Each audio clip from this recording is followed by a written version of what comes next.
right, thank you for joining us at this time. On the news at this hour, let's begin with Ondo State, where Governor Lucky Aiyedatiwa has formally declared his intention to contest the November 16th governorship election in the state. Aiyedatiwa, who became governor of the state on December 27, 2023, following the demise of his principal, Governor Rotimi Akeredolu, made the declaration at the Gani Fawahimi Arcade, Akure, amid fanfare, and will be contesting the governorship ticket of the All Progressives Congress at a primary billed for April. His formal declaration was graced by his loyalists and leaders of the Ondo State APC, including former Ondo North Senatorial District Senator Ajayi Borough, a member of the House of Representatives Abiola Makinde, members of the State House of Representatives of the State Working Committee of the party, among others.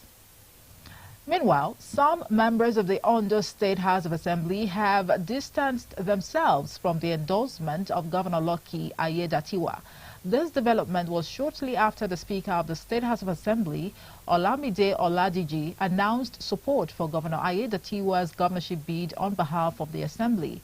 According to a statement signed by 13 members of the Assembly, the lawmakers passed a vote of no confidence in the Speaker.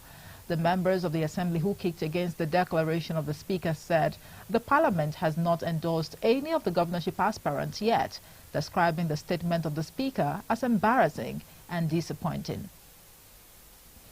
And now the federal government has invited memoranda from the public as it begins the probe of private universities established in the last 15 years. The federal government initiated a probe following an investigative report by Nigerian journalist Umar Audu, who uncovered certificate racketeering in neighboring Benin Republic and Togo. According to media reports, no fewer than 107 private universities were established in the last 15 years. The Interministerial Investigative Committee on Degree Certificate Milling set up by the federal government will be examining whether or not private universities established in the last 15 years have in place prescribed facilities, appropriate management structure, adequate funding of programs, requisite state and nature of the staff, full-time, contract, adjunct, visiting, and other types. On the foreign scene, the U.S. House of Representatives votes today on a bill that would force TikTok to cut ties with its Chinese owner or get banned in the United States. The legislation is the biggest threat yet to the video sharing app, which has surged to huge popularity across the world, while reportedly causing intense nervousness amongst government and security officials about its Chinese ownership and its potential subservience to the Communist Party in Beijing. The fate of the bill is uncertain in the Senate, where key figures are against making such a drastic move against an intensely popular app that has 170 million users. In sport, world's #1 Iga Swiatek eased through to the quarterfinals at Indian Wells with a straight-set win over Kazakhstan's Yulia Putintseva. Poland's Swiatek needed 1 hour and 12 minutes to seal a 6-1, 6-2 win.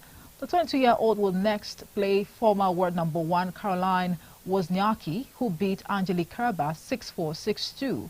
For Wozniacki, who came out of retirement last year, it will be a first WTA 1000 quarterfinal since 2019.